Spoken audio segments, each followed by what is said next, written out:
Hey guys, yes, not one but two videos today.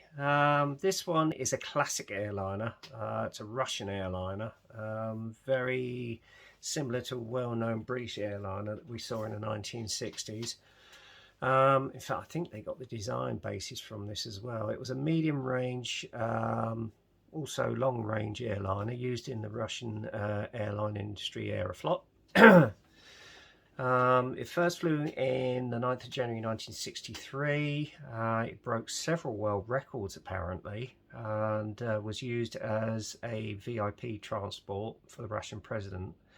As of 2017, I think there were 6 remaining in flight. Whether they're still flying or not, I don't know. But it was an airliner that I often saw when I used to go aircraft spotting at Heathrow during the 90s when the old Queen's building was there, and used to love watching and hearing its distinctive sound with those engines. And what I'm going to do is going to turn the camera around now and you'll see what I'm talking about. So I'm just going to up the camera a bit, turn her around. And here it is. It's the Ilyushin IL62M. As I say, this aircraft first flew in around about January 1963 and entered service with Aeroflot in 1967, and was very popular with its crews. And as I say, it was powered by Kuznetsov engines with that distinctive sound. And it's very similar in design to the old Vickers VC10, and I wouldn't be surprised if they actually got the idea from the Vickers VC10, although it was a bit bigger than the VC10, and it actually took over from the old IL18 turboprops as well. As I say, it was exported to about 6 different countries, and proved a very worthy workhorse within the fleet of Aeroflot. In the time that it served. But as I say, I don't think they're in passenger mode anymore. I think the last 6 that were flying were freighters. So whether there's still any flying today, I no idea. I did have a look on Wikipedia, but I'm not quite sure. As I say, I always used to see this aircraft coming into Heathrow in the days when I used to go aircraft spotting in the 90s. And yeah, it was quite a lovely looking aircraft, especially with that distinctive T-tail, and the sound of those Kuznetsov engines as well. A real power workhorse for the Russian airline industry. But there you go. Anyway, without further ado, we're going to have a look at the kit, and I'm going to stop waffling. As you can see, you've got a beautiful illustration of an Aeroflot IL62 in flight, obviously as though it's just flown out of Moscow, possibly on its way to New York. Yeah, I have got to get some aftermarket for this because I'm going to give it a little bit more detail, and I do have some aftermarket decals, of which I'm just going to go and get them now because I just remembered I left them in the other room. Clumsy me, bear with us guys.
Right, I'm back guys.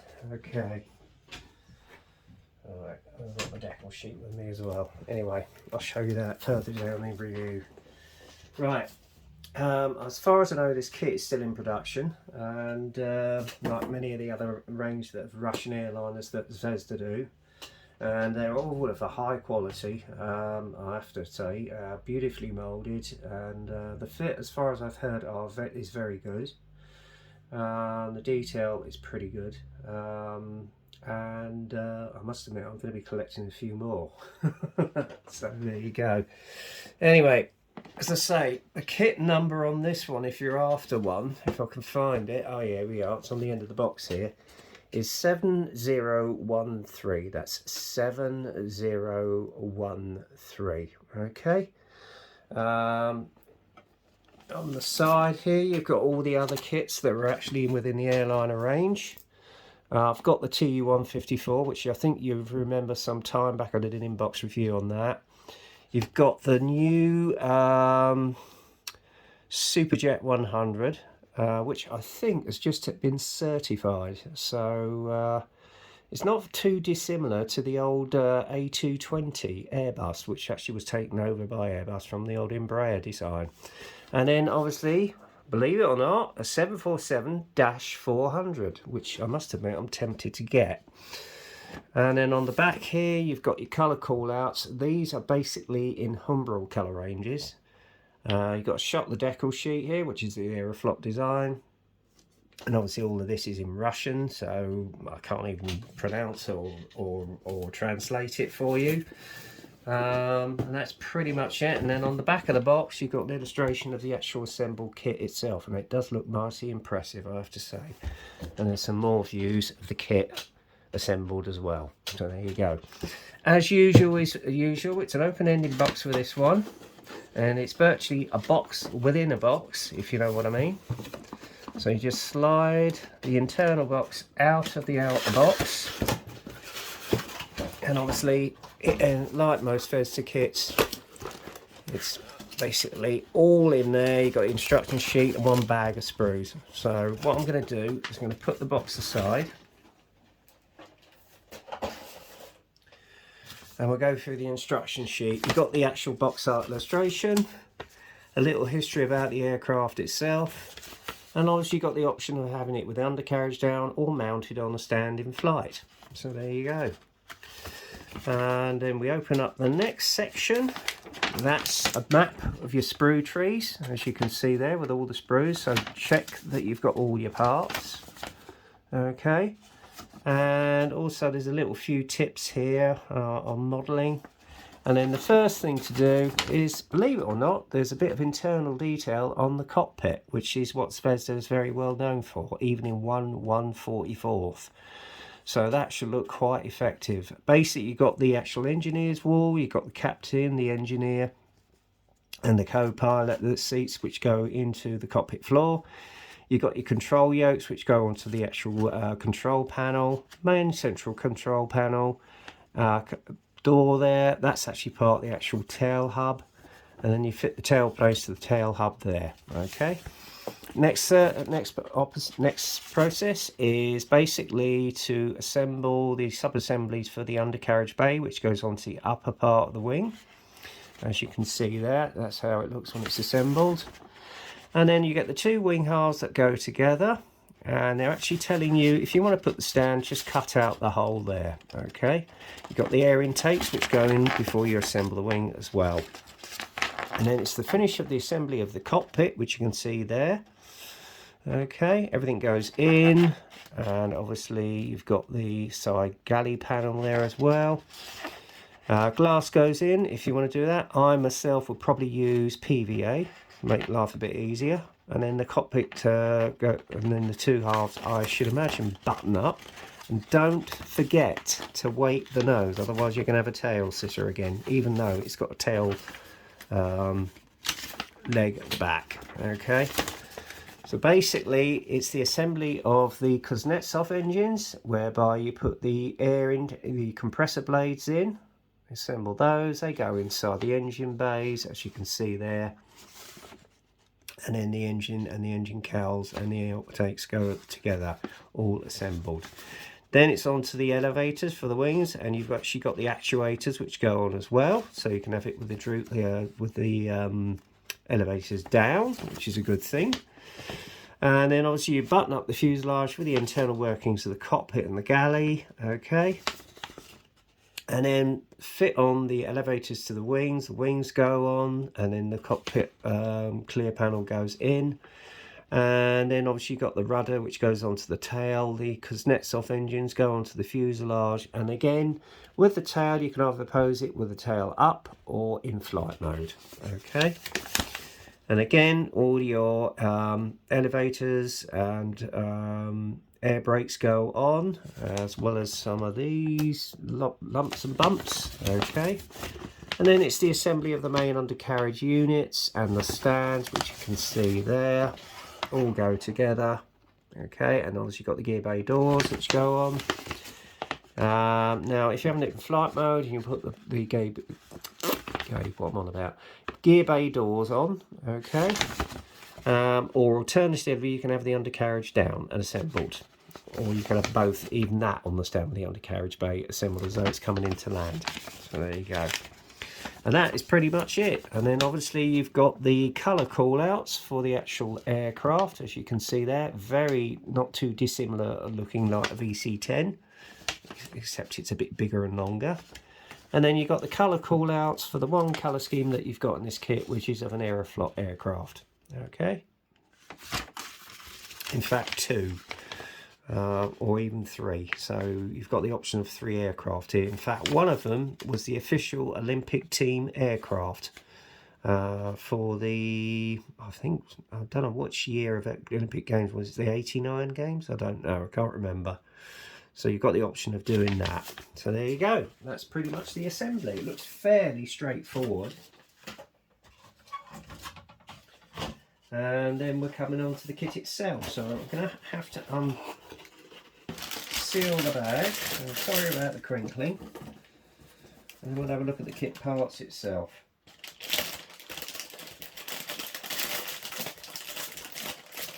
Hopefully this time the canopy is not missing. Right, there we go.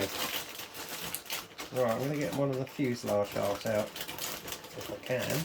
Got stuff here somewhere. There we go. Right, here we go. This is the fuselage half on the right hand side, as you can see. Nice panel line detail there, very subtle panel line detail, but beautiful all the same.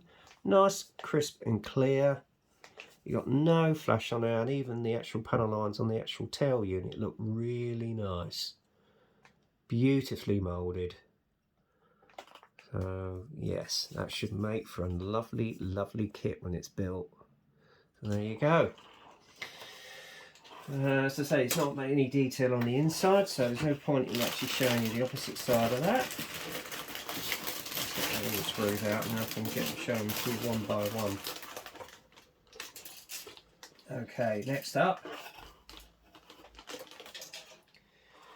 we've got some of the internal workings. This is part of the actual cockpit floor and galley, as you can see there. Nice level of detail on that, even for 1/144th. And then obviously you've got your air intakes here for the wings, or air coolant intakes, I don't know. And then obviously you've got the back of the galley wall there, part of the actuator, part of the actual main undercarriage bay there. Again with the undercarriage, beautifully moulded, I have to say. Maybe you could put a few sort of wires in there, I don't know. But again, on the elevators, lovely level of detail there with the panel lines. And you've got more for the air brakes there, very nicely done again.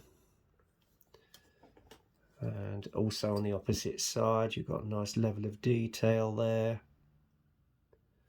And also again on some of the other air brakes here, beautiful panel line detail on it, not an ounce of flash. I think this is going to make for a good kit. The main tail boom, which you can see here, nice level of detail on the panel lines, and obviously you've got the galley walls there as well. Undercarriage bay doors. And yes, very, very nice indeed, I have to say. That is going to make for a nice kit. Yeah, you've got some injection mould lines, but you're not going to see those, so don't worry about it. And obviously you've got your main control bay there. There is no decal, there is no features, so don't know what you're going to do there, but there you go. But by the time you've got the cockpit on it, you're not going to see anything anyway, so don't worry about it. Okay, next sprue. You got the engines and the engine casings. Again, beautiful panel line detail, will come up beautifully with a wash. Main undercarriage bay units. Nice level of detail on those again. More elevators, which you can see there, and the detail on them is exquisite. And then obviously you've got your engine cowlings here. Pretty much to scale, nicely moulded. And again, more air brakes here, nicely done. Your main nose gear unit bay right there. Not much in it, a little bit crude. Again, one of the actual seats, nicely moulded.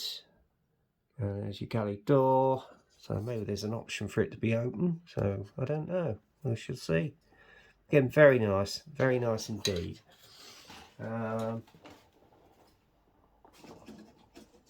One thing I did forget to tell you was the actual tail unit, which you can see there on the first sprue. Nice level of detail on that again, beautifully done. Although there's an injection mould mark just, oh no, that's actually the air intake on the actual tail, beg your pardon. So yes, very nice indeed. It's a beautiful looking kit, I have to say. Not much to it, but very nice indeed. Okay, right. Again, you've got the upper wing here. Beautiful panel line details on those as well. Exceptional detail. Nicely done. I really am impressed with this kit. It's the first time I've actually got it out of the bag. So yes, beautiful detail on it. Absolutely beautiful. Even for 1/144th. And then obviously you've got the lower wing part, the main belly. Again, beautiful panel line details on this. And obviously you've got the, I don't know what they call these, but anyway. Beautiful, absolutely beautiful. This is going to make an excellent kit when it's built, I tell you. Beautiful, absolutely exquisite. I really am impressed with this. What it will be like to actually assemble, I don't know. And then underneath here on the upper wing, you've got the detail for the undercarriage bay, and that's nicely done too. So yes, I am impressed with this kit. Right, what's next? Oh yes, here we go. Actually, I only get one sprue of this because you've actually got 2 units of this. You've got the compressor blades right here for the engines, front and rear. Nice level of detail on that. Wheels are nicely moulded as well. So pretty impressed with that. You've got your actuators and I would imagine that's a pitot tube. And the captain's seat there, which is nicely done. Beautiful detail.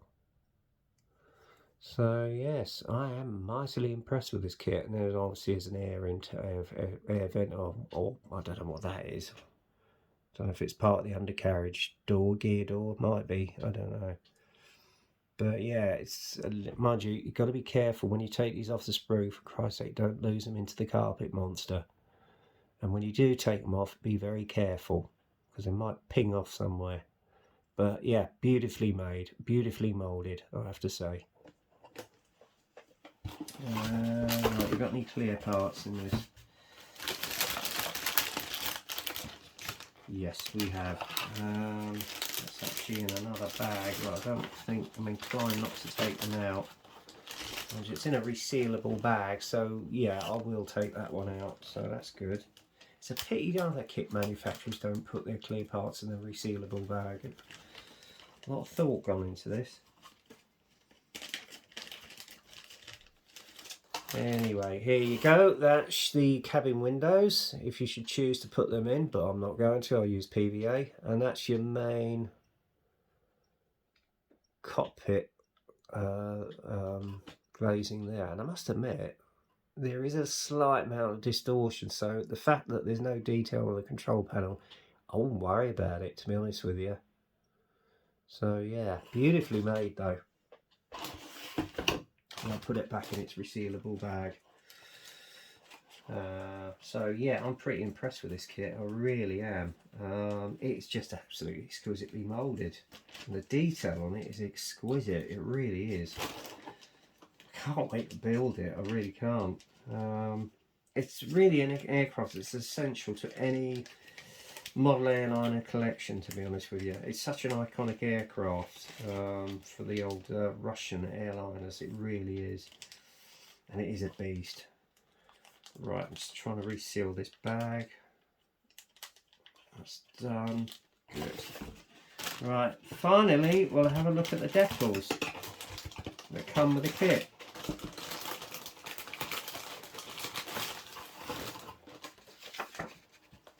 And here they are. And yeah, they're a bit shiny. I don't know what they're like to bed down. Hang on, let's get them up the right way.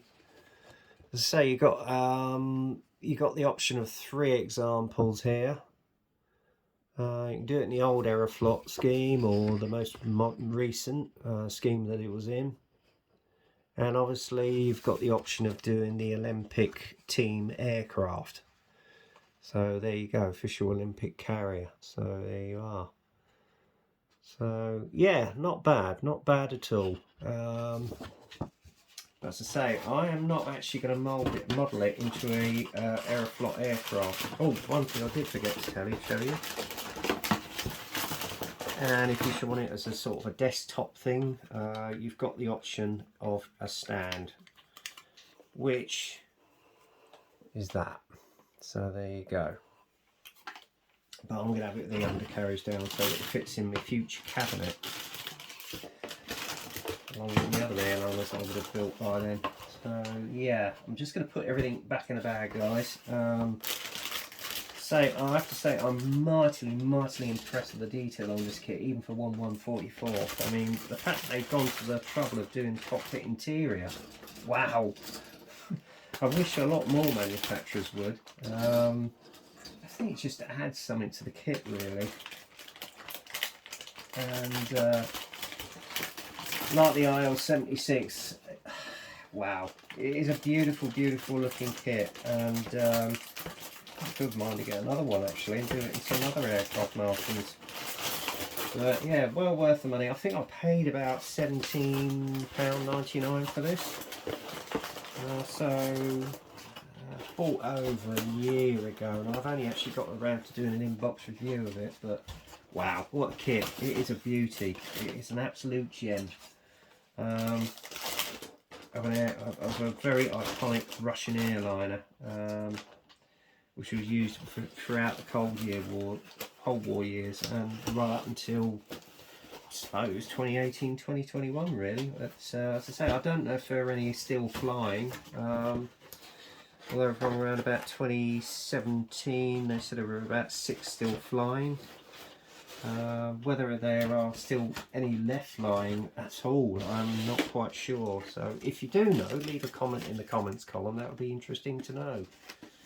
But if you like Russian aircraft, specifically you like airliners, then this is an essential one to add to your stash, and it's a beautiful kit. So I heartily recommend it, and I cannot wait to get to build it. But before I go, I'm actually not going to do it in the marking supplied with the kit, because I was looking online for a specific airline that I thought this aircraft really looked nice in, and I found it. It's made by a company called Revaro Decals, and they are actually based in the Eastern Bloc countries, or former Eastern Bloc countries. I think I've imported these from Croatia, I think. And the markings I'm going to do this particular kit when I get around to building it is going to be the LOT Airlines scheme, because I think it just looks such a lovely colour scheme on such an iconic Russian aircraft. So that's the markings I'm going to do it in when I get around to build it. And I must admit, these two appeal to me as well. I might get another one and do them in one of those 3 markings, I don't know. But OK Jet does actually sort of appeal to me, because I used to see a lot of their aircraft, as well as LOT and as well as Aeroflot's aircraft flying into Heathrow. So yeah, brings back old memories. There you go. Anyway, that's the end of this inbox review, the second one of the day. So until the next time, get kit crazy, happy modelling, stay safe, and I'll speak to you again soon. Cheers for now.